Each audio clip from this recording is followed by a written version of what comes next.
Saya lagi belajar di UIN Sunan Gunung Jati Bandung, jurusan kimia. Ya, ada lagi Akang Teteh yang lainnya? Akang Teteh volunteer yang lainnya, silahkan. Rizky mungkin.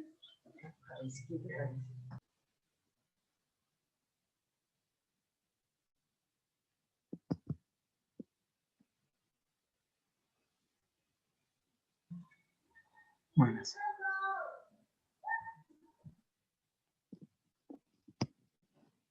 Ya, Kang Rizky, mangga kenalan dulu. Halo, Assalamualaikum warahmatullahi wabarakatuh. Kenalin Akang Teteh, saya Rizky Fauzan Zudi dari Semandak 53, dulunya di IPA 3, sekarang menempuh pendidikan di jurusan Fisika di Universitas Gadjah Mada. Terima kasih. Yang lainnya?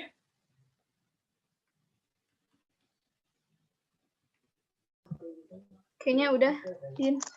Udah ya? Ya. Nah, oke.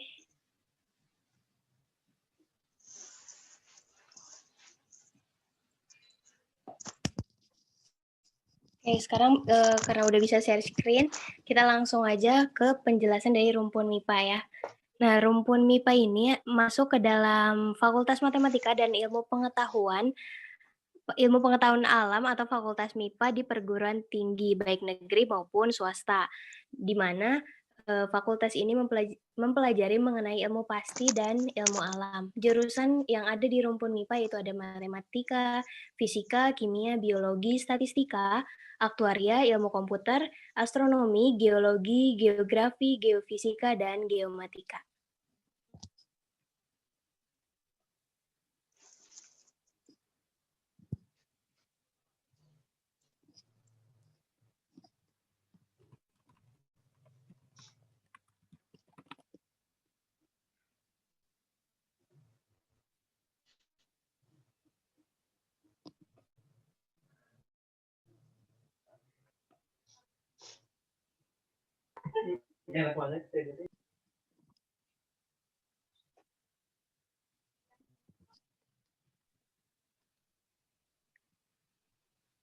Ini yang pertama ada biologi ya.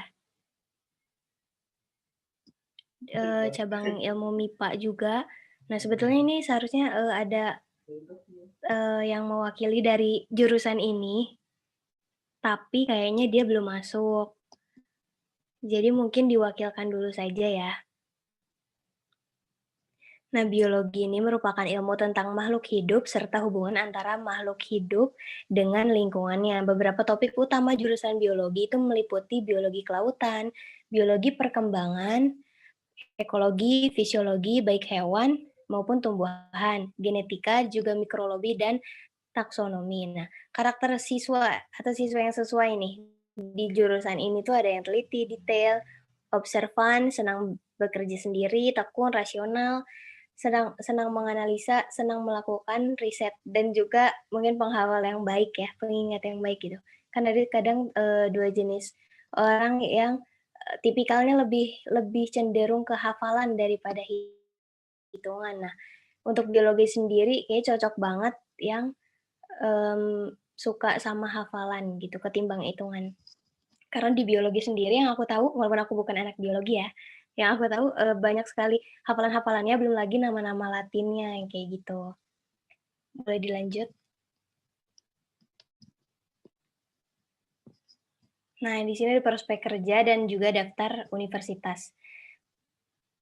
Nah, di sini prospek kerjanya cukup banyak ya, teknisi proses biofuel, terus pegawai identifikasi dan rekam jejak kepolisian, ahli dari biostatistik, ahli biologi, biomedis, dan lainnya. Dan juga di sini ada universitas dengan akreditasi A. Di sini universitas negeri ya, dari Gadjah Mada, di ITB ada, di Universitas Diponegoro, Brawijaya, Erlangga, UI, di IPB, UNJ, dan ITS. Ya.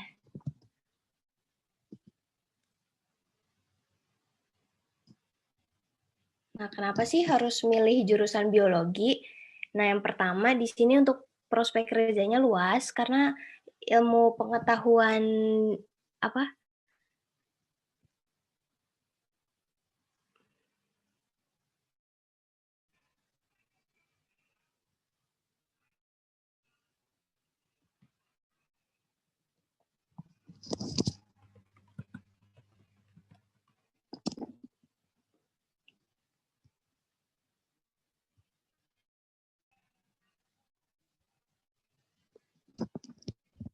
Sepertinya Teh Handin terkendala sinyal ya. Silakan untuk diambil alih oleh volunteer yang lain.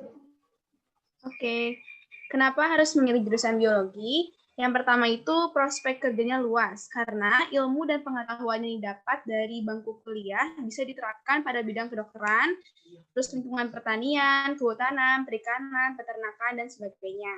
Nah, biasanya itu kalau di rumpun MIPA itu, emang matkulnya itu benar-benar luas, jadi emang bisa masuk ke berbagai prospek kerja gitu. Terus yang kedua, perkembangan teknologi yang semakin masif membuat ahli bioteknologi semakin dicari. Yang ketiga, lulusan biologi ini bisa bekerja sebagai analis biodiversitas di Taman Nasional maupun di lembaga non-pemerintah yang bergerak di bidang lingkungan. Selanjutnya, jika kamu senang melakukan eksperimen, bisa bekerja di laboratorium sebagai peneliti, analis, ataupun teknisi. Dan yang kelima, bagi teman-teman yang punya minat pada bidang kewirausahaan, bisa menjadi pengusaha yang bergerak di bidang perkebunan, peternakan, atau membuka usaha sendiri.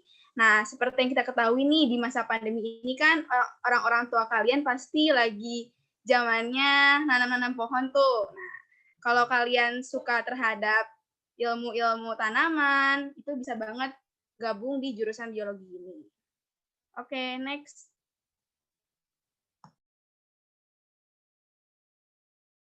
Nah, sekarang matematika. Nah, matematika adalah ilmu tentang angka dan perhitungan tidak langsung. Secara khusus, matematika ini bisa disebut sebagai ilmu pasti yang berkaitan dengan penalaran. Lalu bagaimana sih karakter siswa yang sesuai? Yang pertama, dia tuh harus teliti. Pasti ya, karena dia itu berupa ilmu hitungan, kalian harus teliti. Kalau nggak teliti itu menyebabkan nilai kalian tuh hancur gitu. Walaupun misalnya, apalagi matematika itu yang dilihat hasil akhir. Kalau misalnya perhitungan dari awalnya udah salah, hasil akhirnya kan pasti salah. Nah, itu bakal mempengaruhi nilai kalian nantinya kalau di jurusan matematika. Terus, yang kedua, detail. Terus yang ketiga, rasional. Yang keempat, harus independen. Independen ini dimaksudkan kalian itu harus punya jiwa mandiri. Kenapa? Karena biasanya di rumpun MIPA itu nanti tuh kalian bakal dihadapkan oleh soal-soal yang sifatnya problem solving, yang mengharuskan kalian berpikir sendiri gitu, bukan kelompok. Terus yang kelima, senang menganalisis. Yang keenam, senang memecahkan masalah. Lalu yang ketujuh, tekun. Yang kedelapan, kritis, terstruktur, senang berhitung, dan senang melakukan riset. Terus perlu kalian ketahui ya, di jurusan matematika ini, walaupun saya bukan jurusan matematika, tapi setahu saya, biasanya soal-soal ETS atau EAS itu berupa penurunan rumus. Jadi bagi kalian yang suka nih hal-hal detail seperti penurunan rumus segitiga Pitagoras misalnya, dan rumus Pitagoras dan lain sebagainya, itu bisa banget masuk di jurusan matematika ini. Next.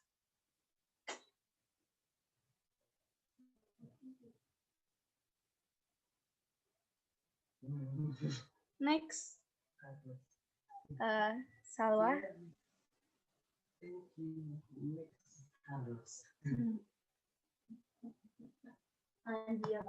Nah, lalu bagaimana nih terkait prospek kerjanya? Prospek kerja matematika itu tentu sangatlah luas ya. Kenapa? Karena memang mata kuliahnya itu mata kuliah yang disajikan terkait matematiknya itu begitu luas. Nah, prospek kerjanya itu bisa meliputi spesialis matematika, bisa juga menjadi seorang aktuaris, tapi dengan syarat kalian harus mengikuti tes dulu, tes menjadi aktuaris. Terus yang ketiga, ahli matematika. Yang keempat, penyetuju kredit. Yang kelima, penerbit asuransi. Yang keenam, ahli statistik. Lalu ada ahli anggaran.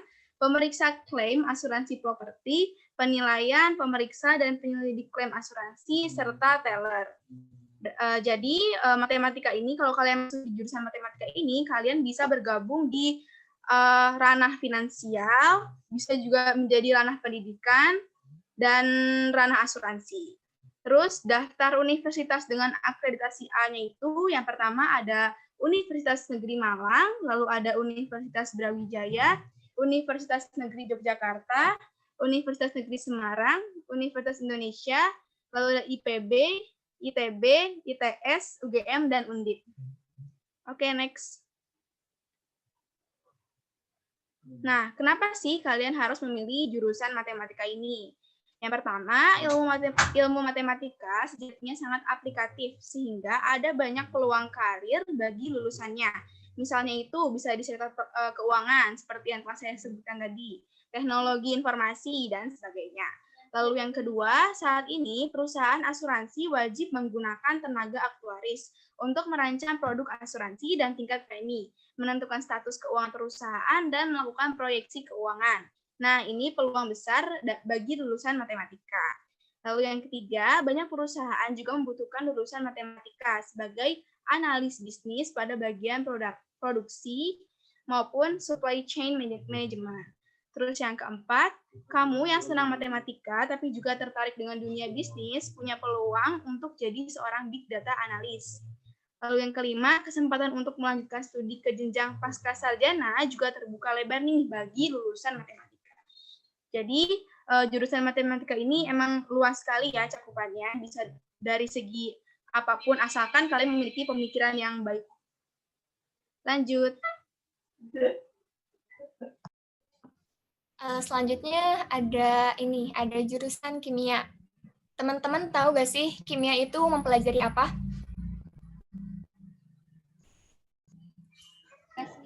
Tidak tahu Teh Agni.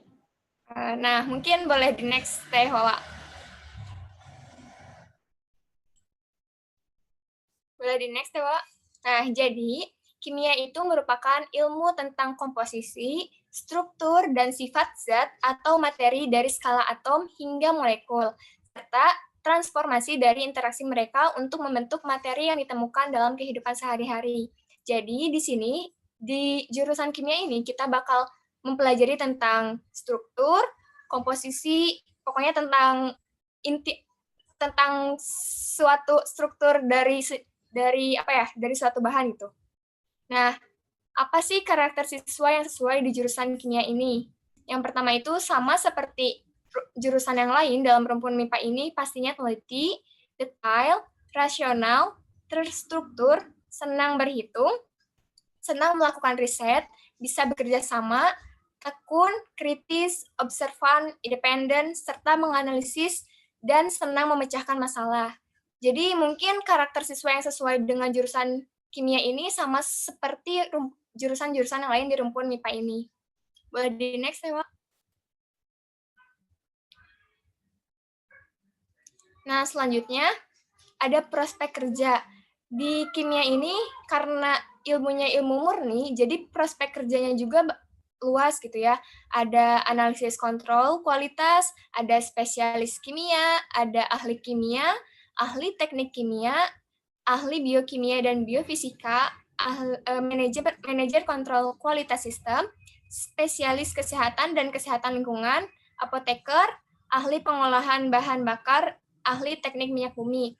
Nah, mungkin prospek kerja ini salah satu yang saya tahu itu bisa bekerja di BPOM, bisa bekerja di BNN, atau mungkin di pabrik-pabrik yang nantinya kita tuh bakal bekerja sebagai analisis kontrol kualitas.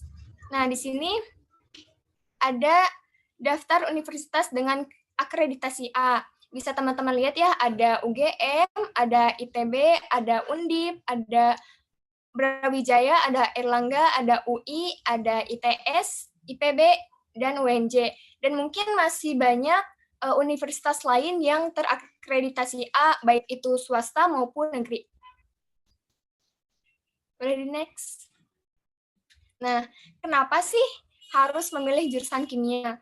Seperti yang kita tahu, jurusan kimia itu ilmunya ilmu luas, dan pasti kita tuh bisa bekerja sebagai quality asuransi atau quality control, maupun di bagian research and development, perusahaan farmasi, tekstil, komestik, minyak, dan gas, ataupun pertanian. Jadi mungkin ilmu kimia ini sangat luas ya, jadi bisa bekerja dimanapun gitu. Yang selanjutnya ada yang kedua, kamu yang gemar melakukan eksperimen bisa jadi kerja di lembaga penelitian atau laboratorium kimia. Nah, mungkin ini contohnya di LIPI ya. Kalian kalau misalnya masuk jurusan kimia ini mungkin bisa bekerja di LIPI juga.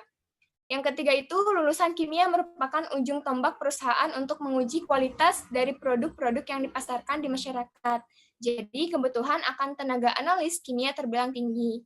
Seperti yang tadi saya bilang, jadi kita bisa bekerja di pabrik untuk menguji kualitas suatu produk. Nah, yang keempat itu ada BNN. BNN juga membutuhkan lulusan kimia loh, biasanya ditempatkan untuk jadi analisis produk narkotika. Nah, yang kelima itu ada lulusan jurusan kimia juga bisa bekerja di sektor perbankan. Kamu bisa menjadi analis dengan bagi perusahaan-perusahaan berkaitan dengan kimia yang ingin mengajukan kredit. Jadi kenapa suatu bank itu membutuhkan seorang yang jurusan kimia, agar nanti kalau misalnya ada suatu perusahaan di bidang kimia itu mengajukan perpinjaman atau apa, jadi dianalisis dulu sama yang jurusan kimia itu, agar tidak terjadi penipuan atau apa gitu ya. Terima kasih.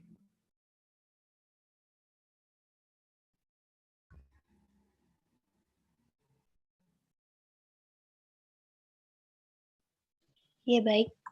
Selanjutnya ini ada dari jurusan aktuaria, jurusan saya sama Teh Anissa ya. Nah, di sini aktuaria adalah ilmu tentang pengelolaan resiko keuangan di masa yang akan mendatang dengan mengkombinasikan ilmu peluang, matematika, statistik, keuangan, ekonomi, dan ya. Program komputer ya pokoknya.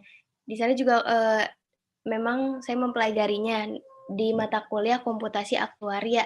Jadi nggak cuma orang yang ilmu komputer aja yang belajar tentang program komputer ini, karena di sana juga kita mempelajarinya kayak khususnya coding yang kayak gitu. Nah, dan orang yang menekuni bidang aktuaria disebut aktuaris. Nah, di sini ada beberapa karakter siswa yang sesuai. Sama seperti yang lainnya tadi ya, teliti, detail, rasional, terstruktur, senang menganalisis, senang melakukan riset, tekun, kritis, observan, senang berhitung, senang bekerja sendiri, dan juga senang memecahkan masalah. Boleh dilanjut? Nah, di sini ada prospek kerjanya, yaitu dari mulai analisis data statistik, komputasi statistik untuk menentukan potensi risiko, lalu menjadi aktuaris, konsultan keuangan, analisis risiko, analisis investasi, dan lain-lain. Dan juga di sini ada daftar universitas dengan akreditasi A, yaitu dari mulai ada dari IPB, ITB, UI, UGM, dan ITS, dan juga masih banyak lain ya, masih banyak gitu kampus-kampus lainnya, mau dari mulai negeri maupun swasta. Dari Teh Anissa mungkin ada yang mau ditambahin? Sudah cukup, mungkin nanti aja kalau ada yang mau bertanya ya. Nah, oke. Boleh dilanjut ke slide selanjutnya.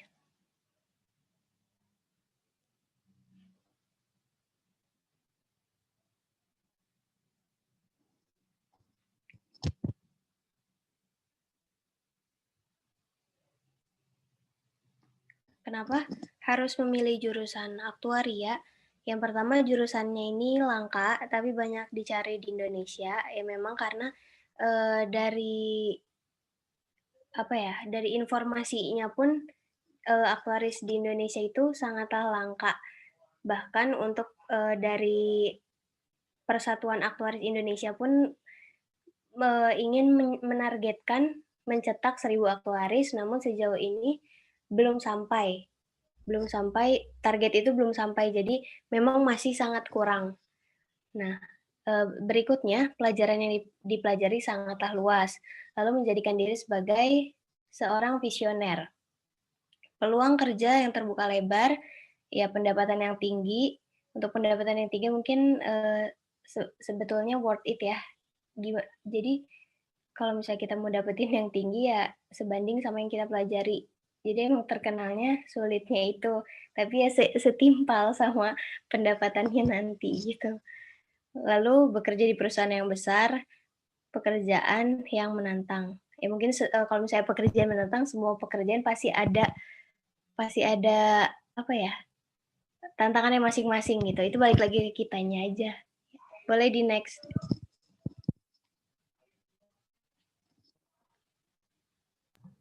Oke, selanjutnya statistika. Nah, statistika ini adalah ilmu tentang cara mengumpulkan, terus mentabulasi, menggolong-golongkan, menganalisis, dan mencari keterangan yang berarti dari data yang berupa angka atau singkatnya adalah ilmu tentang pengolahan data. Jadi sebenarnya statistika ini adalah cabang dari matematika, namun dia lebih mengkhususkan kepada bidang data. Terus bagaimana sih karakter siswa yang sesuai? Dia itu harus teliti, detail, observan, independen, senang menganalisis, terus senang memecahkan masalah, tekun, rasional, terstruktur, senang berhitung, dan senang melakukan riset. Next.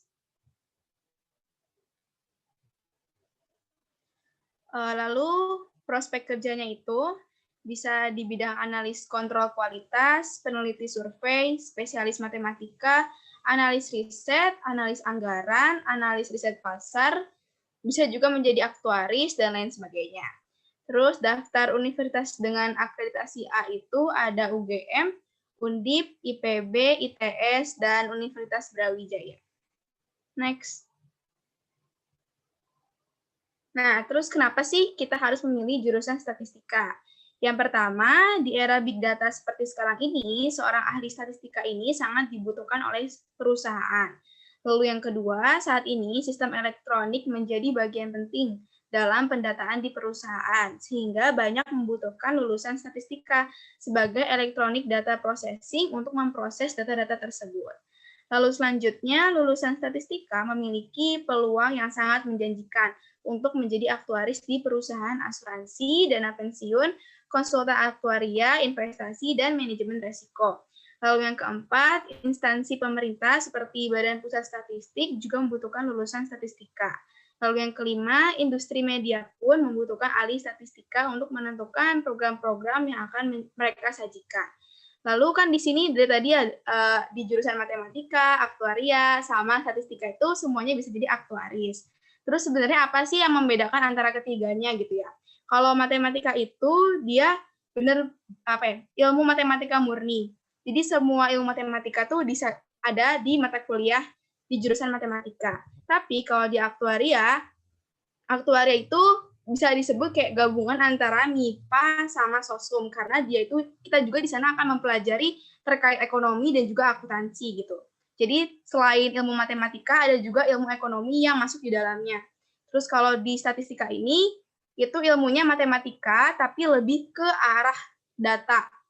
Nah, terus bedanya kalau di aktuaria itu mereka bisa jadi aktuaris dengan cara penyertaan nilai, ya itu namanya. Jadi tapi syaratnya nilai kalian harus A. Kalau nggak A, melakukan tes terlebih dahulu di persatuan. Next.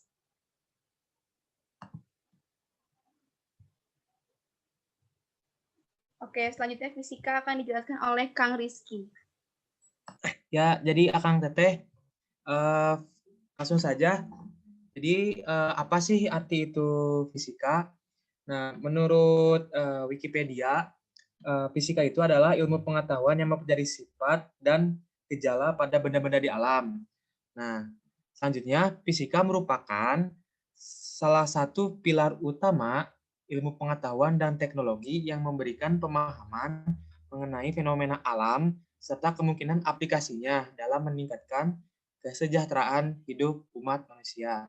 Pada program studi ini, teman-teman akan mempelajari berbagai hal ditinjau dari aspek fisiknya benda-benda tersebut gitu ya. Nah, di sini ada karakter nih, siswa yang sesuai. Di situ ada teliti, detail, struktur, senang riset. Pasti ya senang riset, soalnya kalau fisika murni lebih ke apa ya, prakteknya di laboratorium kayak gitu-gitu kan. Nah, terus kalau misalnya di benak kalian ada apa ya, ada pertanyaan gitu. Terus apa bedanya antara jurusan fisika sama teknik fisika gitu kan ya? Kalau fisika mah kan mempelajarinya tentang ilmu murni gitu. Jadi lebih ke murni teori-teori dan eksperimen gitu ya. Kalau teknik fisika lebih mengambil fokus ke terapan atau lebih ke teknik gitu, lebih ke gimana sih caranya aku tuh apa ya, mengaplikasikan teknik fisika itu ke perusahaan. Kalau fisika murni itu lebih ke murni murni fisika itu sendiri gitu. Nah, itu perbedaannya sih yang lebih menonjol. Dan di fisika itu mempelajari apa sih yang aku dapat di fisika itu mempelajari sama kayak yang lain ya, di kebanyakan kemipaan pasti awal-awal digabung dulu kayak mempelajari komputer dulu, coding gitu ya, pemrograman, terus kimia, fisika itu sendiri gitu kan ya. Nah, untuk next selanjutnya yang ke tingkat lebih, pasti fisika lebih apa ya, lebih menjurus gitu. Nah, next aja itu teh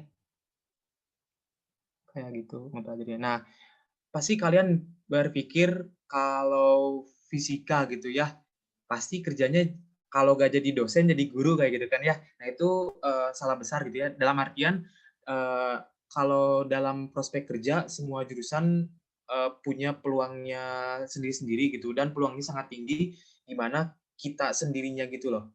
Di sini tuh ada prospek kerja perminyakan dan pertambangan. Kok di fisika bisa masuk perminyakan dan pertambangan? Kalau kayak gitu berarti kita bersaing sama misal kita ambil FTTM ITB gitu ya, Tambang dan Minyak Institut Teknologi Bandung gitu. Nah, kalau misalnya gitu, kalau yang di FTTM ITB kayak teknik gitu ya, itu lebih ke terjun langsung ke lapangan gitu. Tapi kalau misalnya kita fisika murni lebih ke research di laboratorium bisa jadi, atau enggak kita bisa cari-cari nih lokasi-lokasi mana sih yang mengandung tambang atau yang mengandung minyak-minyak seperti tersebut. Nah, yang tadi aku bilang tadi yang waktu semester 1 semester 2 yang ya udah mempelajari kimia gitu ya, mungkin yang nggak suka kimia gitu ya, atau enggak ke coding pemrograman itu cuma awal-awal doang. Tapi untuk ke semester 3 dan selanjutnya itu ada penjurusan, seperti nanti kalian bisa di fisika itu kalian tuh mau masuk mana sih? Mau masuk ke pabrik perusahaan yang ke lebih fisika, misalnya kayak ke pabrik mobil gitu, misalnya kayak manufaktur tuh. Terus apa ya, bisa disebut fisika itu sangat luas ya, sangat luas apa ya, dalam segi prospek kerja gitu. Jangan mindset kalian misalnya kerja kayak kemipaan gitu ya, ke aktuaria bukan apa sih yang tiga itu, MTK, biologi sama fisika itu misalnya jadi dosen. Enggak semua kayak gitu. Banyak banget yang bisa kalian jelajahi gitu. Relasi-relasi pekerjaan itu sangat banyak tuh, kayak manufaktur, keuangan, teknologi informasi, riset, pengembangan, pendidikan, gitu kan. Nah, ini sini ada peneliti atmosfer dan ruang angkasa. In fact, bahwa fisika itu banyak teman-teman aku gitu ya, ditanya gitu dosennya, kalian masuk fisika mau jadi apa sih? Ya, aku jujur pengen masuk ke perminyakan gitu ya, perminyakan lebih ke riset perminyakan gitu. Ada yang banyak ke ini apa, ke astronomi gitu. Nanti di sini ada jurusan astronomi gitu, masuknya kemipaan di ITB satu-satunya di Indonesia gitu kan.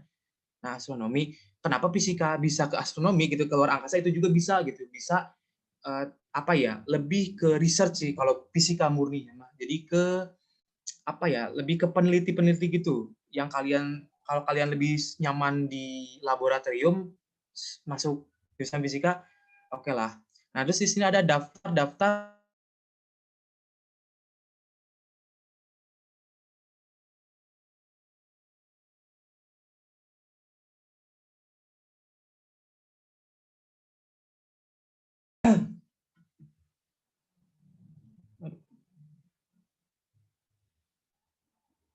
Next. Nah, kenapa sih harus memilih jurusan fisika?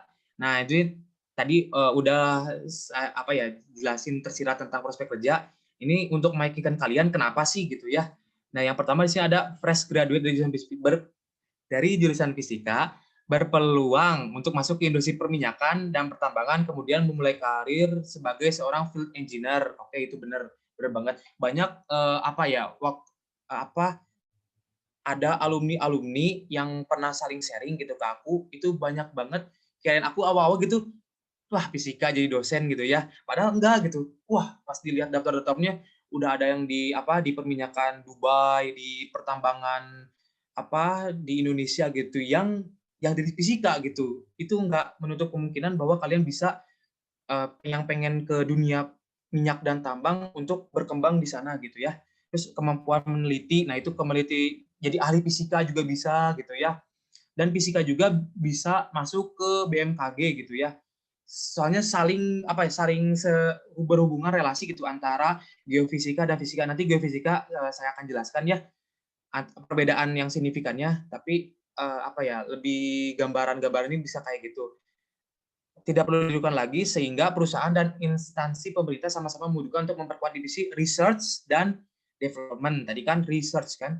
Terus yang ketiga, bidang teknologi informasi juga tidak bisa lepas dari fisika. Jurusannya pun bisa sebagai software developer maupun analisis data science di berbagai perusahaan. Itu bisa jadi ya kurang lebih research gitu kan ya, data analisis data.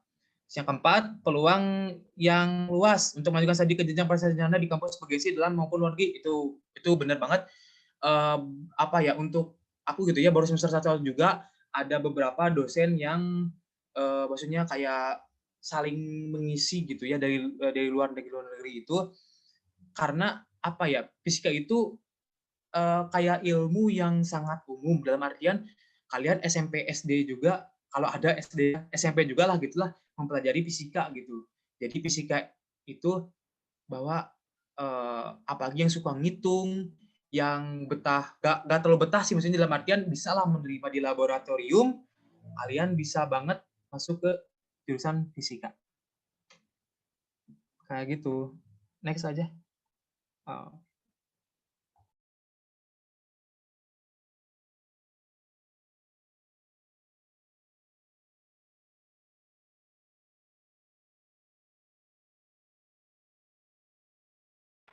Oke, mungkin untuk astronomi akan dijelaskan oleh aku ya. Astronomi. Nah, apa sih sebenarnya ilmu astronomi itu? Astronomi adalah ilmu tentang benda-benda langit dengan menitik beratkan pada penerapan ilmu fisika terhadap objek di langit, mempelajari struktur, sifat fisik evolusi alam semesta beserta isinya dan kosmologi. Nah, astronomi terbagi menjadi 3 keahlian khusus, yaitu ada tata surya, fisika bintang, galaksi, serta kosmologi. Lalu, karakter siswa-siswanya itu teliti, detail, terstruktur, dan senang memecahkan masalah dan eksplor, dan juga senang melakukan riset. Next. Nah, lalu terkait prospek kerjanya, yang pertama ada astronom profesional, itu pasti ya, karena kan itu bidang astronomi, terus bisa juga menjadi dosen, bisa juga menjadi peneliti, pegawai pemerintah, programmer, analisis sistem, dan lain sebagainya. Terus untuk daftar universitas dengan akreditasi A itu, di sini baru ada ITB, tapi kurang tahu kalau untuk yang lainnya mungkin bisa kalian cari lagi lebih mendalam, kalau emang tertarik dengan jurusan astronomi ini. Oke, next. Selanjutnya ada ilmu komputer. Nah, ilmu komputer ini adalah ilmu tentang komputasi, perangkat keras hardware maupun perangkat lunak software. Ini bukan lemak ya, tapi lunak. Terus ilmu komputer lebih menekankan pada pemrograman komputer dan rekayasa perangkat lunak. Nah, terus, sebenarnya ini ilmu komputer itu di banyak universitas itu masuknya ke fakultas teknik. Kayak misalnya di ITB, dia tuh masuk ke STEI. Terus kalau di ITS itu namanya teknik informatika. Nah, biasanya ini ilmu komputer masuk ke FMIPA itu adanya di IPB kalau setahu saya. Terus bagaimana sih karakter siswa yang sesuai? Dia itu harus teliti, detail, rasional, terstruktur, senang menganalisis, dan senang melakukan riset. Oh ya, untuk informasi kalian ya, kalau di ilmu komputer ini, mata kuliah komputernya itu benar-benar dari dasar gitu. Jadi kalian itu dituntut untuk bisa membuat sesuatu. Jadi kalian harus mengetahui dari dasarnya dulu. Tapi kalau misalnya tadi kayak di aktuaria kan ada ilmu komputer, itu tuh langsung ke aplikatif, bukan ke teori-teori dasar. Next. Nah, lalu terkait prospek kerjanya, bisa sekali menjadi programmer. Terus bisa menjadi dosen, bisa juga menjadi software engineering, terus bisa juga menjadi sistem analis, konsultan IT, data communication engineer, dan lain sebagainya. Untuk daftar universitas dengan akreditasi A itu ada UI, UGM, UPI, IPB, Universitas Lampung, dan Universitas Sumatera Utara. Nah, seperti yang saya sebutkan tadi, sebenarnya ada di universitas lain tuh ada ilmu komputer, tapi dia tuh masuknya ke fakultas teknik, bukan FMIPA gitu ya. Next. Diingatkan kembali ya untuk peserta yang belum menyalakan kameranya, boleh dinyalakan kembali. Terima kasih. Next-nya ada geologi ya. Nah, jurusan ini, geologi adalah ilmu tentang segala sesuatu yang ada di permukaan dan dalam tubuh bumi. Ilmu yang dipelajari dalam geologi disebut juga dengan ilmu kebumian, seperti batuan dan mineral, energi, tektonik, dan vulkanologi. Lalu ada paleontologi, hidrogeologi, geologi teknik, dan lain sebagainya. Nah, di sini ada karakter siswa yang sesuai, sama seperti yang sebelum-sebelumnya, yaitu teliti, detail, rasional, suka bereksplorasi, senang menganalisis, dan melakukan riset.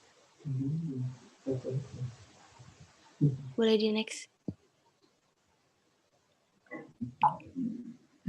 Untuk prospek kerja sendiri itu banyak ya, yang dari mulai insinyur geologi, ahli geokimia, seismologi lapangan, geoscientist, hidrogeologis, interpreter seismik, lalu mood logger, ini nama-namanya asing ya, insinyur pengeboran, konsultan lingkungan, dan pengolahan data geofisika.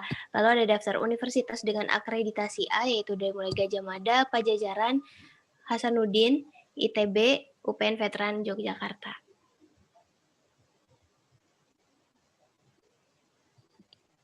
Ya, boleh dilanjut ya.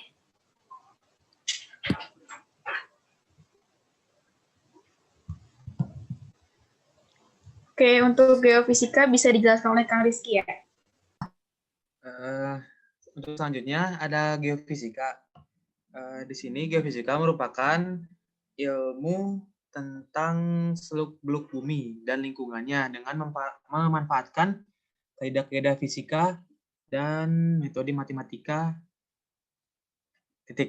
Ilmu ini berusaha mencari tahu dan menjelaskan fenomena fisika yang terjadi di bumi dan lingkungannya baik sekarang, masa lalu, bahkan masa depan. Intinya geofisika itu mempelajari struktur fisik bumi gitu ya. Geofisika gitu. Itu sangat jelas dengan fisika itu sendiri kan ya. Ada kata geo berarti seperti kayak geologi. Kalau geologi kayak tadi kan disebut apa? Proses terjadinya bumi gitu kan ya, mempelajari itu. Kalau geofisika itu tentang hampir sama ke bumi kita gitu, planet kita, tapi ke fisiknya gitu. Bahasa mudahnya kayak gitu. Nah, apa sih yang sesuai? Yang pertama, teliti, detail, struktur, suka berhitung, senang riset. Next. Nah, ini proses kerjanya nih. Udah jelas, jadi staf BMKG gitu ya. BMKG kan BMKG itu apa? Geofisika ya. Wah, jelas banget BMKG. Terus yang kedua, dosen. Oke, dosen bisa. Semua jurusan bisa jadi dosen. Kalau pengen ke sana. Terus peneliti, terus jadi BUMN, Departemen Energi dan Sumber Daya Mineral, perusahaan tambang, geotermal, swasta, pengusaha, dan konsultan. Dan kalian kalau misalnya tertarik sama geofisika, masih banyak lagi dari dari 10 ini di Google gitu ya, googling aja. Terus ini ada UNIP dengan akreditasi A, ada UGM, Teknologi 10 November, Institut Teknologi 10, ada 2, sama Veteran Jogja. Sebenarnya masih banyak lagi ya. Akreditasi A kayak masih ada ITB, masih ada Geofisika, UI. Banyak pokoknya yang akreditasi A. Kalian bisa googling aja. Next. Geomatika.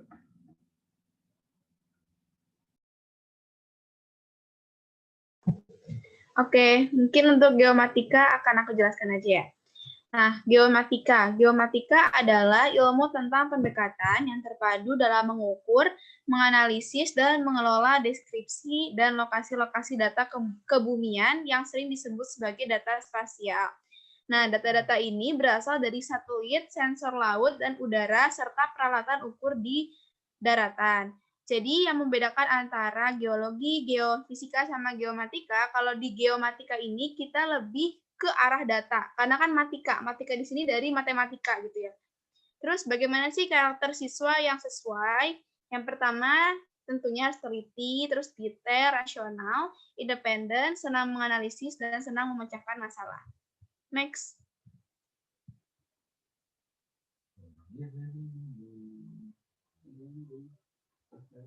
Next, Teh Salwa. Oke, untuk prospek kerjanya sendiri, bisa jadi dosen, peneliti, terus perusahaan konstruksi, perusahaan pertambangan, perusahaan konsultan pembangunan dan konstruksi, dan perusahaan minyak dan gas. Nah, sebenarnya untuk prospek kerjanya masih banyak banget ya di Google, tinggal googling aja kalau misalkan kalian benar-benar tertarik dengan geomatika ini. Terus untuk daftar universitas dengan akreditasi A itu ada ITS, UGM, UPN Yogyakarta, ITS, dan masih banyak lagi. Oke, next. Oke, sudah selesai nih ternyata. Iya, sudah selesai.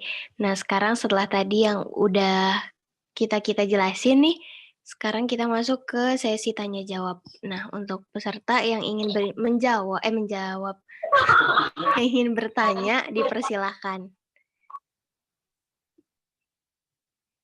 Mau nanya seputar kuliah itu kayak gimana, seputar jurusan ini dan itu kayak gimana, boleh langsung ditanyain aja. Ya, mungkin bisa raise hand ya, teman-teman. Boleh pakai fitur raise hand, boleh juga langsung on mic, langsung nanya. Ya. Oke, ada yang bertanya nih kayaknya. Tapi kok nggak ada lagi? Yuk, yang mau nanya jangan malu-malu. Nih di fitur raise hand ada Abdi Mulki Ibnu Baktian.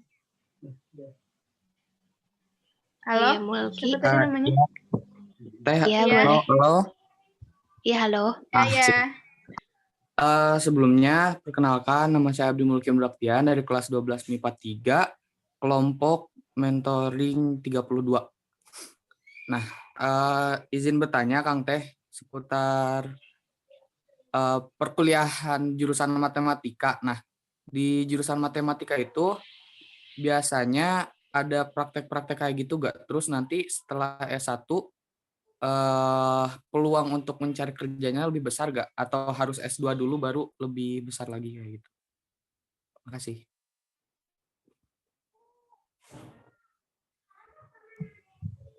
Oke, sama-sama. Mungkin aku izin menjawab ya, walaupun aku bukan dari jurusan matematika. Nah, setahu aku kalau di jurusan matematika itu dia kan lebih ke teoritis ya. Jadi prakteknya pasti nggak terlalu banyak, tapi pasti ada. Nah, tapi biasanya kalau di jurusan matematika itu dia lebih ke penurunan gitu. Dan dia tuh mengajarkan terkait problem solving gitu. Jadi dia tuh lebih mengajarkan cara berpikir otak kita. Gitu. Jadi kalau ke prakteknya kayaknya nggak sebanyak kayak jurusan-jurusan yang praktikal gitu ya. Dan kalau untuk prospek kerjanya sebenarnya gini, semua jurusan itu prospek kerjanya itu tinggi asalkan kita memiliki pemikiran yang bagus gitu. Karena sebenarnya yang dijual di perusahaan atau di bidang-bidang lainnya itu adalah cara berpikir kita. Kalau misalkan cara berpikir kita itu baik, di bidang apapun itu kita pasti bisa gitu masuk ke ranah tersebut. Jadi sebenarnya yang kita jual itu selain jurusan juga bisa cara berpikir kita. Gitu. Dan untuk tadi kan nanya ya, lebih berpeluang S1 aja atau harus S2. Sebenarnya itu kembali lagi ke diri kita aja. Kita maunya menjadi apa gitu. Sebenarnya S1 juga udah bisa, tapi tentu kalau kita ke S2 nanti selain prospek kerjanya lebih tinggi, juga tentu gaji yang kita dapatkan juga lebih tinggi gitu. Karena kan emang lebih tinggi gitu tingkatannya. Oke, mungkin bisa ada yang menjawab lagi? Gimana Mulki, terjawab nggak?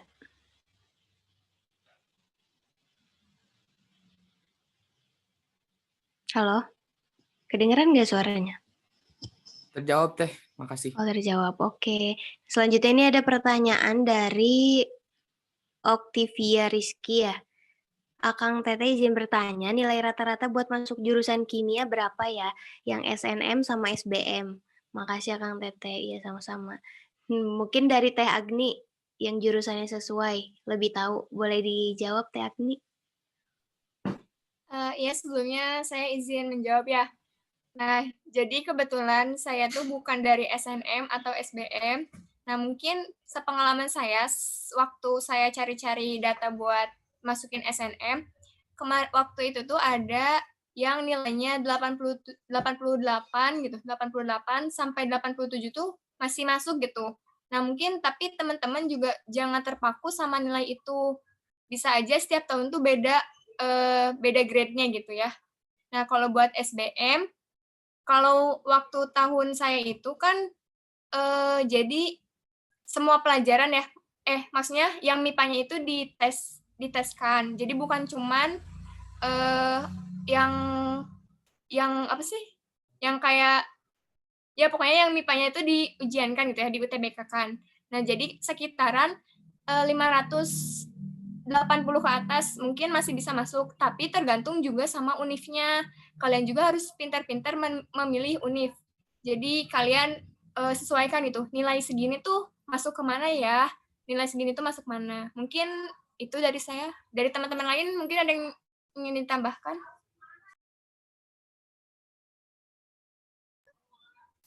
Gimana? Oke. Terjawab nggak? Udah Teh, terjawab. Makasih Teteh. Oke. Oh iya, mau nambahin dikit deh. Jadi kalau kalian misalnya mau lihat nilai berapa aja yang keterima di SNM, mungkin teman-teman bisa lihat ke BK gitu. Lihat dari tahun sebelumnya itu yang masuk tuh berapa sih nilainya. Terima kasih.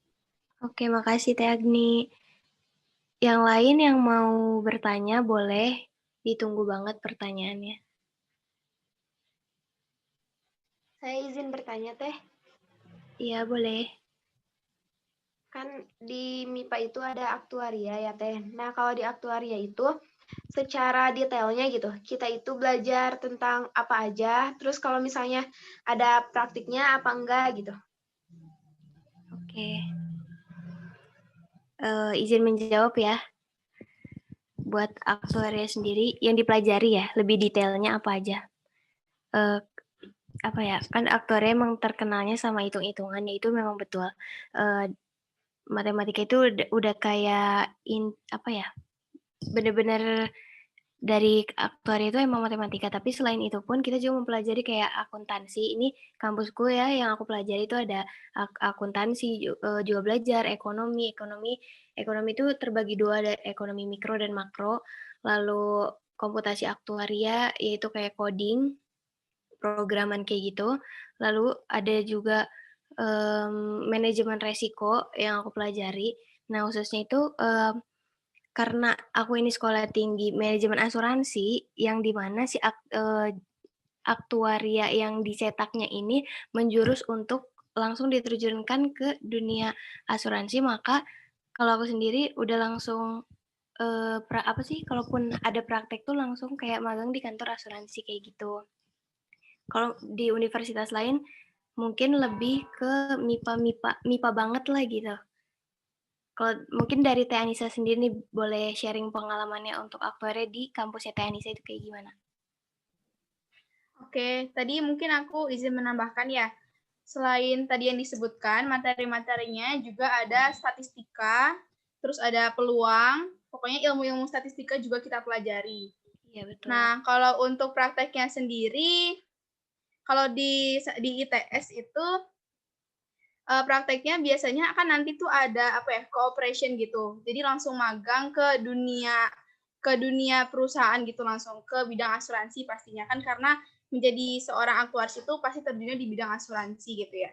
Terus untuk yang lainnya mungkin sama sih kayak Teh Handin. Udah gitu aja sih. Ya. Iya, dan paling ini nambahin aja sedikit kalau misalkan untuk jadi aktuaris harus melewati 2 tahapan ujian yang dimana kedua ujiannya itu ada ASAI sama FSAI. Nah, kalau yang pertama itu yang harus kita lewatin itu dari mulai ASAI terlebih dahulu yang dimana itu ada 7 subjek atau 7 mata ujian yang diujiankannya itu ada 7 ya. Dan setiap kalau misalkan kita mau ikutan si ujian itu disarankan lebih baik waktu pasti kuliah karena harganya tuh beda gitu.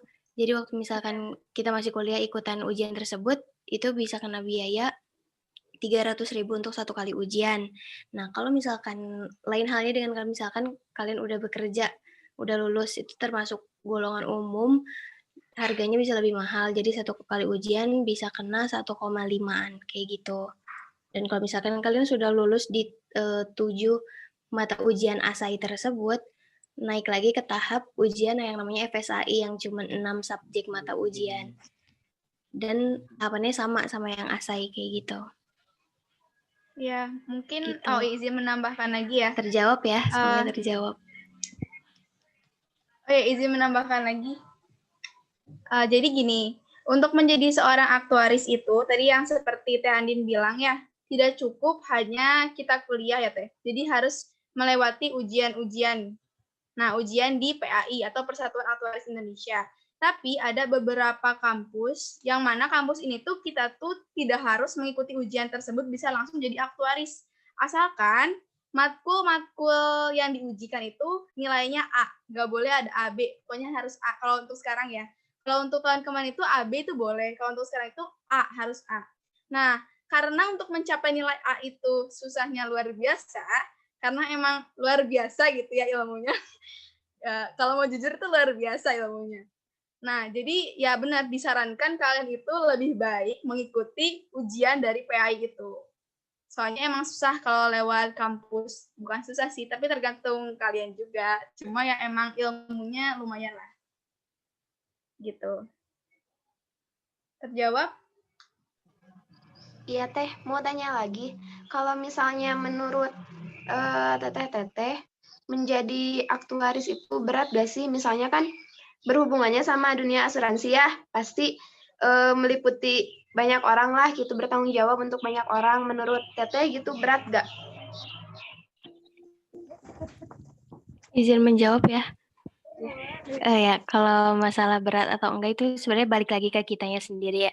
Selagi kita bisa manage dengan baik dan itu sesuai dengan passion kita, aku rasa itu kayak bakal berjalan nyaman dan enak aja gitu. Dan nggak akan ngerasa punya beban yang gimana-gimana gitu loh. Ya namanya kalau misalkan orang suka dan udah nyaman di tempat itu, di pekerjaan itu, ya pasti dia bakal ngejalanin sebaik mungkin, ya kan.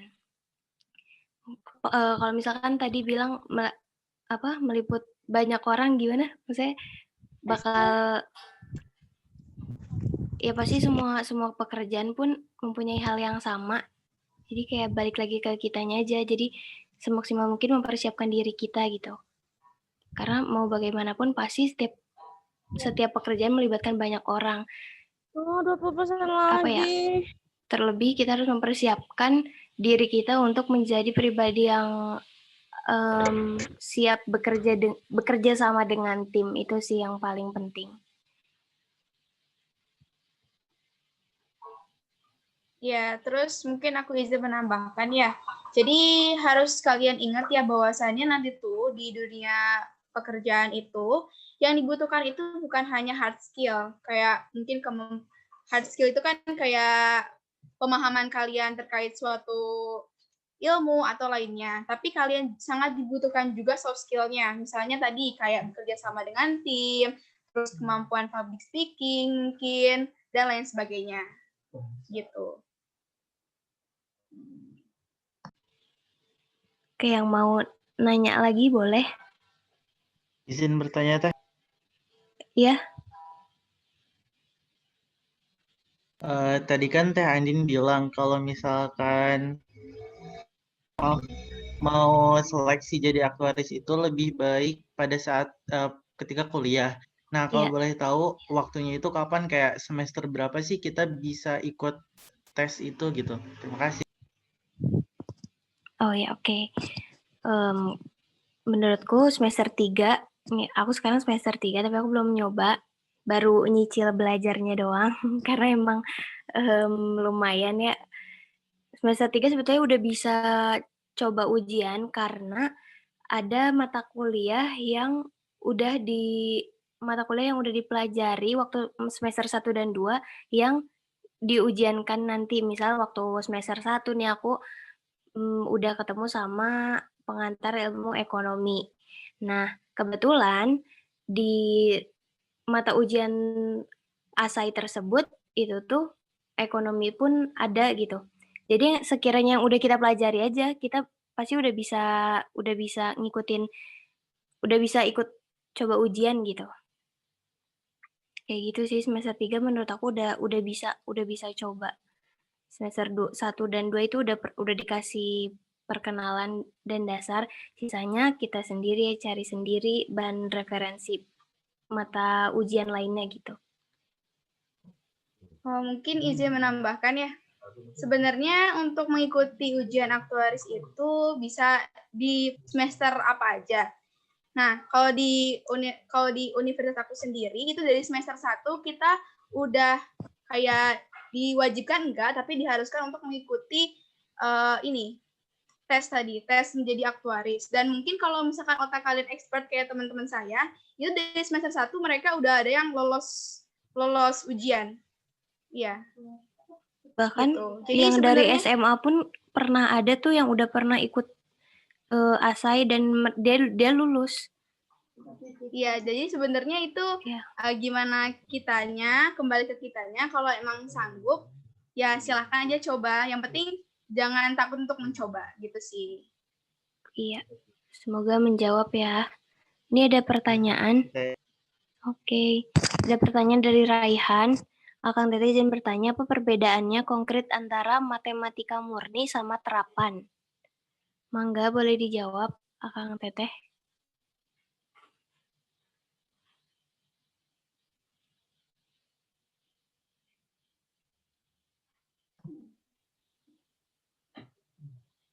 Nah, mungkin aku izin jawab ya.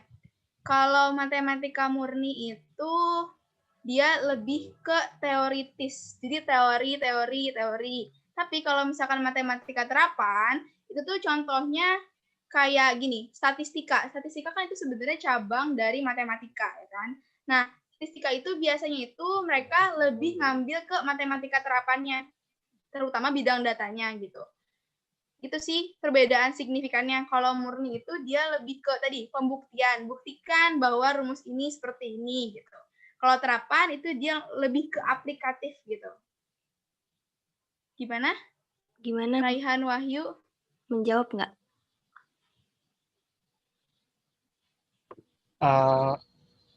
Apa ya Teh? Kalau gitu berarti ya. Mau interupsi dulu Teh. Iya boleh. Berarti kalau gitu, kalau MTK terapan tuh apa ya? Ada yang lebih expertnya kayak statistika kayak gitu-gitu kan? Iya. Berarti kalau sama statistika lebih baik masuk mana gitu? Atau kalau masih bingung mending ke terapan aja gitu.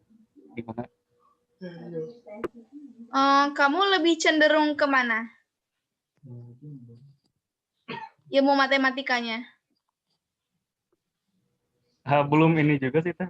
Masih apa ya? Masih bingung. Oh, masih bingung. Iya. Kalau misalnya nih, kamu cenderungnya tuh pengennya tuh kayak mengolah data, terus tentang data-data, terus peluang, dan lain sebagainya, itu bisa ngambil statistika. Tapi kalau misalnya kamu tuh sukanya kayak pembuktian, terus, oh ya, kalau di matematika juga sebenarnya kalian tuh nanti bakal diajari namanya algoritma. Algoritma itu nanti sebenarnya apa ya, kayak konsep dari ilmu komputer. Jadi ntar juga kalian di matematika itu bakal mempelajari ilmu-ilmu dasar dari ilmu komputer itu sendiri gitu. Nah, jadi kalau misalnya kalian masuk ke matematika sebenarnya itu lebih luas materinya. Tapi kalau misalkan ke statistika itu benar-benar untuk data gitu. Jadi kalau emang suka data silakan ke statistika. Tapi kalau masih bingung ya boleh ke matematika. Gitu. Terus ada yang mau disanggah lagi atau interupsi? Atau sudah jelas? Gimana? Ya udah Teh, terima kasih. Oke, lanjut ya. Oke. Ini ada yang nanya lagi. Dari Muhammad Dafa, Akang Teteh izin bertanya, bingung buat SNM itu mendingan langsung dijebretin atau cari aman aja? Coba Davanya mana? Dava mana Dava? Maksudnya itu dari dijebretinnya tuh apa?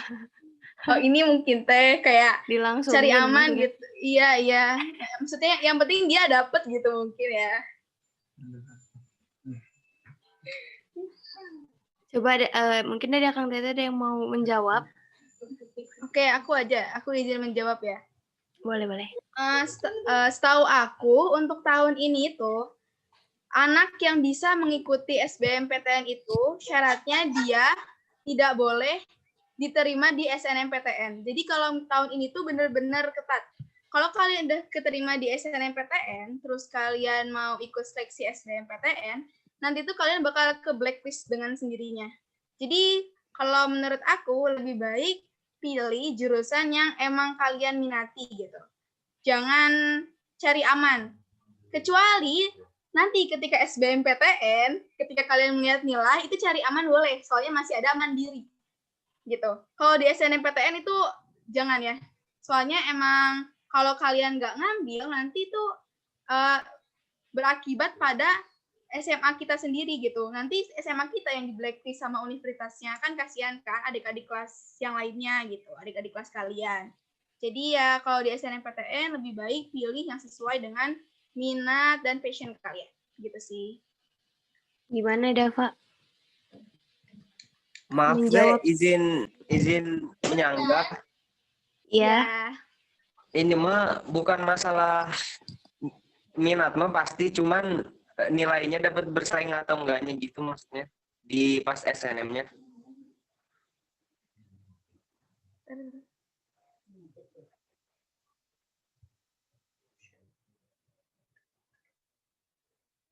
Gimana? Boleh diulangi nggak? Iya boleh. Kan tadi mah kan kalau SNM mah pasti ya milih jurusannya yang pasti udah diminati sama diri sendiri. Nah ini mah kepedean sama nilainya buat bersaing di SNM-nya nanti gitu. Jadi mendingan dijebretin aja, bodo amat gitu, atau cari aman aja nih. Saya bisa bersaing di sini gitu. Oh jadi mungkin gini, misalnya kamu udah tahu nih kan mau ngambil jurusan apa gitu. Terus kan tinggal milih universitas nih ya kan. Kamu tapi pengennya universitas yang bagus misalnya. Tapi nilai kamu segini. Apa aku harus milih universitas ini atau universitas yang lain gitu? Iya yang mendingan dijebretin aja yang bagus, atau cuman aja nih udah pasti lolos gitu. Itu sebenarnya kembali lagi ke kamu ya. Kalau misalnya kamu emang pengen jurusannya, sebenarnya di universitas manapun itu pasti bagus ya. Asalkan kan kamunya. Tapi kalau kamu mau jurusannya, tapi kalau kamu mau universitasnya, itu pasti apapun itu jurusannya, kamu pasti bakal milih universitas itu gitu. Jadi kembali lagi ke kamunya sendiri.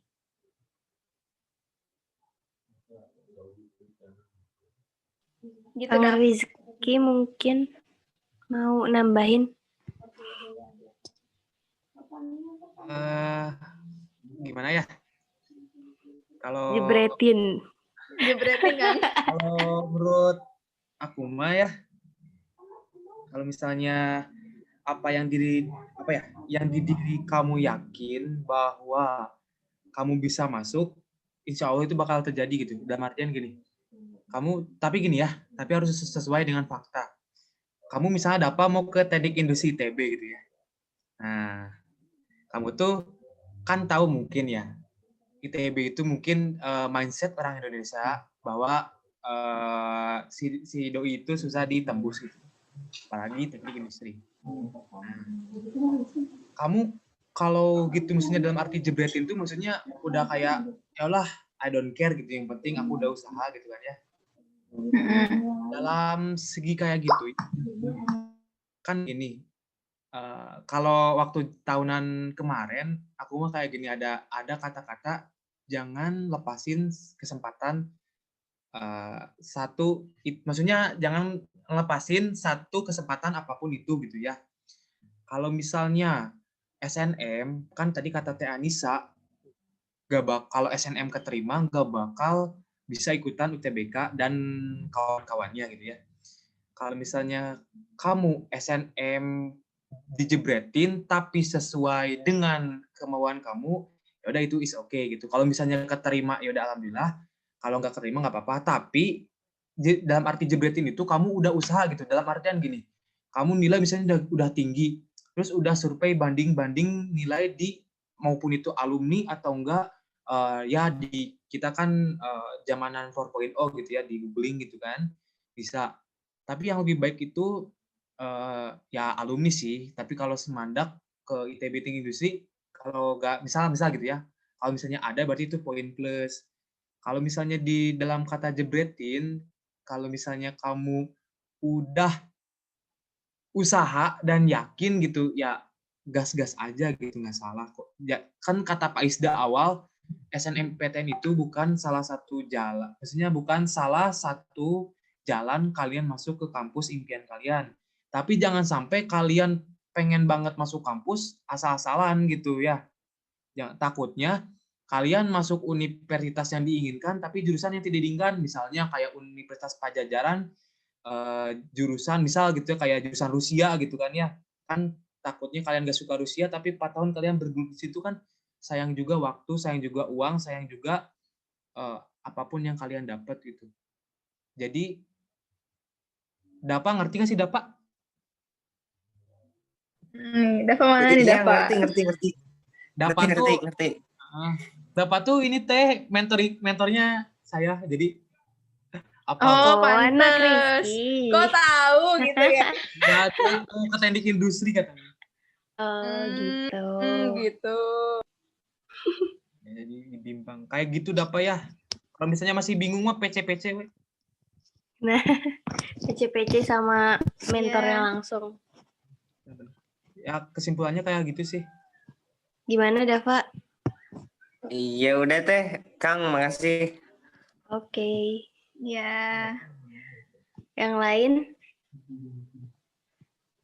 Ada yang ingin bertanya lagi? Silahkan.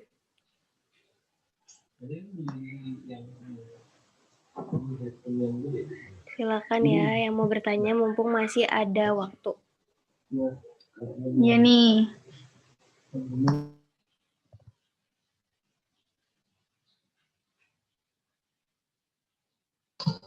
Boleh tanya seputar apapun kok, perkuliahan boleh, jurusan boleh. Boleh sharing-sharing. Oh, ada yang nanya nih, Teh dari Muhammad Wildan. Teh, kalau misalkan dari univ dan jurusan itu nggak ada alumni, peluang SNM ke jurusan itu gimana?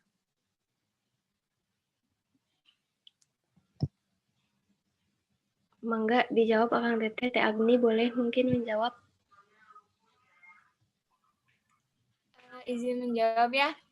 Iya. Mungkin kalau Mungkin kalau misalnya belum ada alumni yang masuk univ dan jurusan itu, peluangnya mungkin gimana ya? Kecil enggak, besar enggak, tapi memungkinkan untuk masuk. Contohnya nih, teman saya yang jurusan kedokteran hewan di Unbrau itu, tahun saya itu belum pernah ada alumni yang masuk ke situ, tapi dia masuk SNM ke kedokteran hewan Unbrau. Jadi tidak menutup kemungkinan gitu untuk masuk ke univ dan jurusan yang belum ada alumninya. Mungkin teman-teman yang lain bisa menambahkan?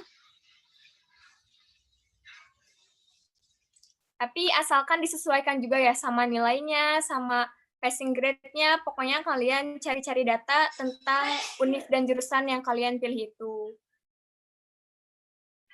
Gimana? Muhammad Wildan terjawab? Terjawab nggak? Siap Teh, terjawab. Terima kasih. Mungkin kalau misalnya ada tambahan dari Teh Anissa atau Kang Rizky boleh.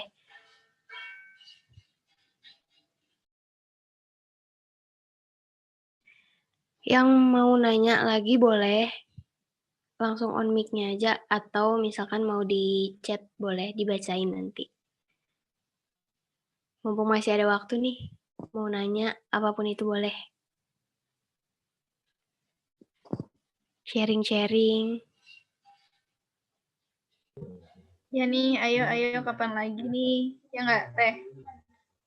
Kapan lagi gitu?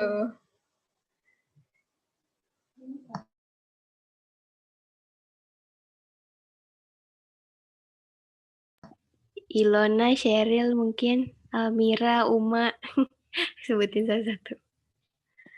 Pedro, Ayu, Diski. Yuk yang mau nanya, sharing boleh. Kalau enggak, aku mau nanya sedikit mungkin. Kan kemarin yang udah dapat kuota, ada yang nanya. Kita utamakan dulu. Ini dari Raffi.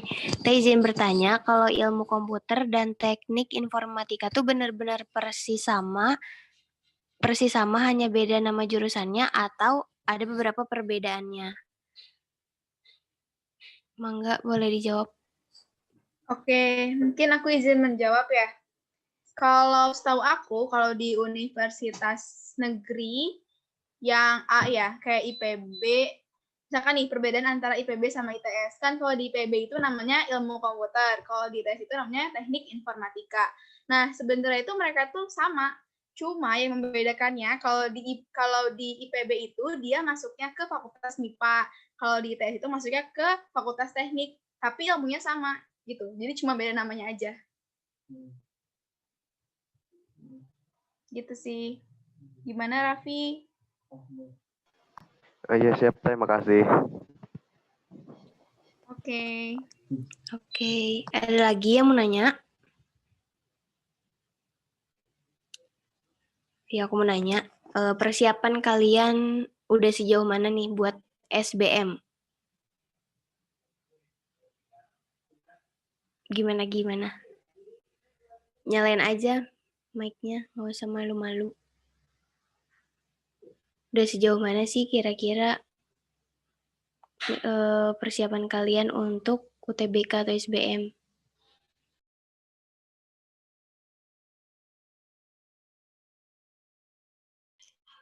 Tunjuk aja Teh. Coba belum sesiap itu. Wildan yang mana sih Wildan? Diketik terus. Tadi perasaan dia ngomong deh. Oh ya?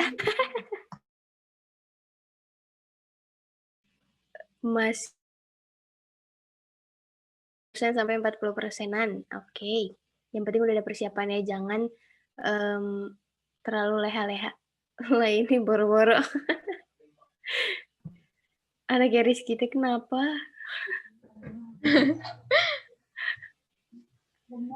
Dapat jalan-jalan terus.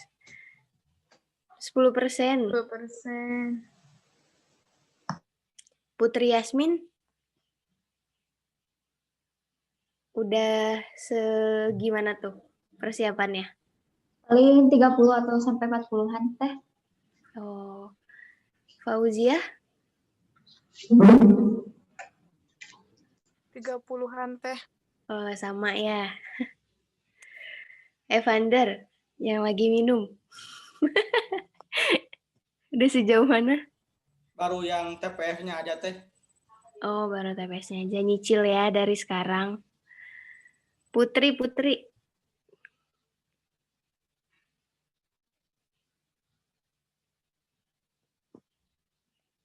Ini ada yang lagi di jalan juga kayaknya.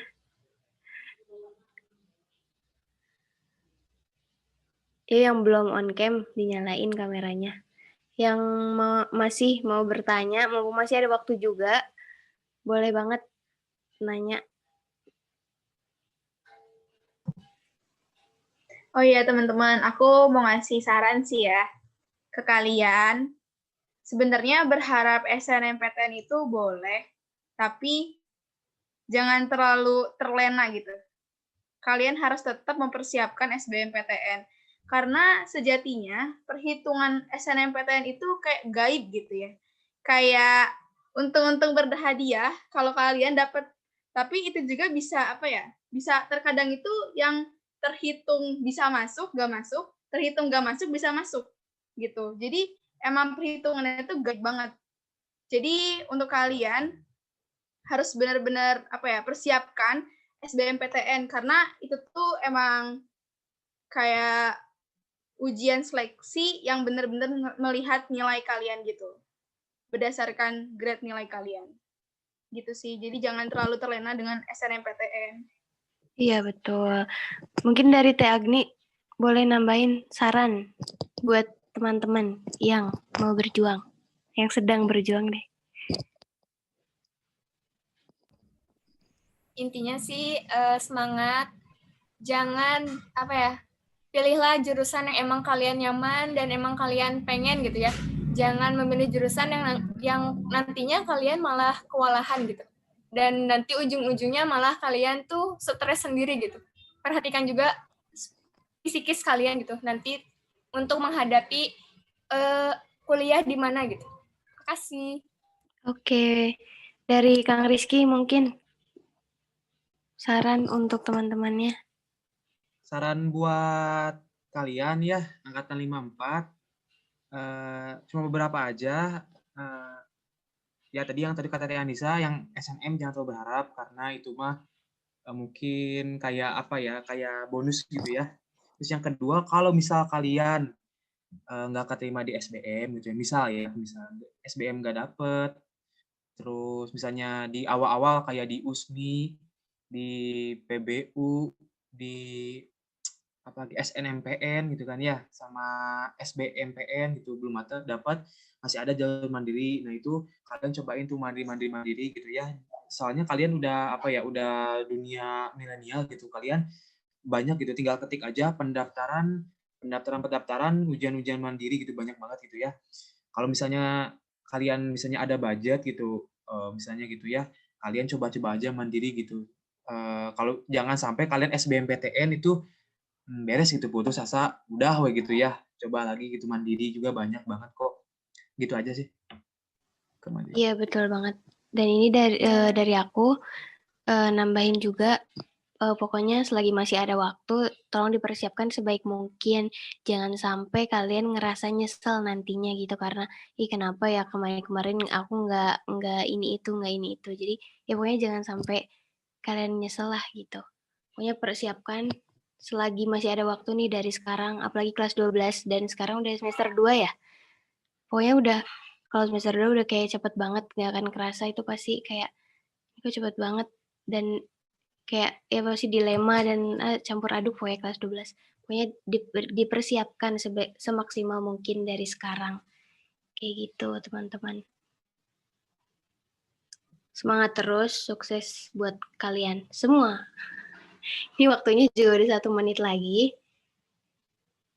Ini kira-kira langsung gimana teknik kalau misalnya kalau udah itu? Bakal keluar sendiri atau gimana? Ditutup dulu aja, Teh.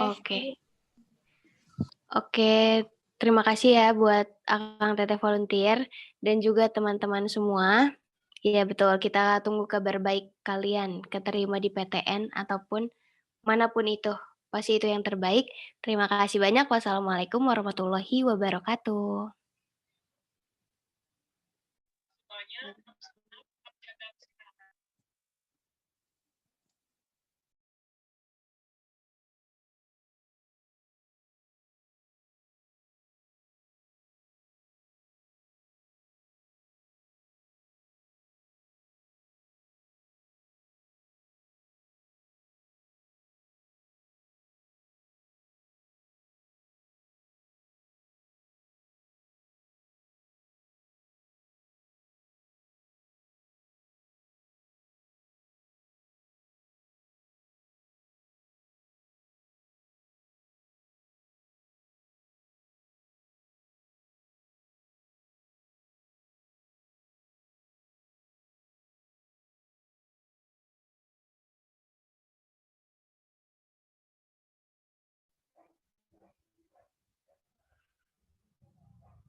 Selamat datang Akang Teteh di room utama. Terima kasih banyak Akang Teteh volunteer atas pemaparannya dan terima kasih kepada peserta atas partisipasinya. Alhamdulillah, sesi kedua College One-on-One telah selesai. Ya, sebelum kita memasuki jam istirahat, akan ada sedikit iklan dulu nih dari Career Day 2021. Mangga kan? Ya, jadi dari Danus Career Day 2021, kita menyediakan merchandise yang sangat menarik. Di antaranya ada masker, tote bag, handphone, dan gantungan kunci. Nah, semua itu bisa Akang Teteh dapatkan, bisa menghubungi dan dicek aja di Instagram Danus Career Day 2021, dan Akang Teteh yang berminat bisa langsung DM kepada official account Danus Career Day 2021 karena ini limited edition. Harganya pun sungguh terjangkau ya buat kantong-kantong pelajar, kantong-kantong mahasiswa seperti kita. Ya, sekaligus merchandise ini menjadi bukti atau saksi bisu agar Career Day 2021 ini tuh berkesan. Jadi seperti ada kenang-kenangan di Career Day 2021 ini. Jadi buat Akang Teteh sekalian, baik volunteer maupun peserta ataupun panitia, silakan diborong aja merchandise-nya. Bisa dicek di official account Danus Career Day 2021. Untuk list harganya ada di sana dan jika berminat silahkan DM aja. Pokoknya kalau ada yang penasaran atau berminat, pokoknya cek aja, harganya murah banget. Ya.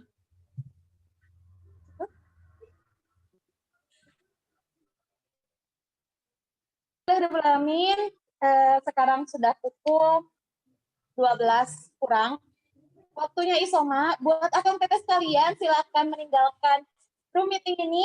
Namun jangan lupa pada pukul 12.30 join lagi ke room meeting. Nanti akan ada link di-share ulang.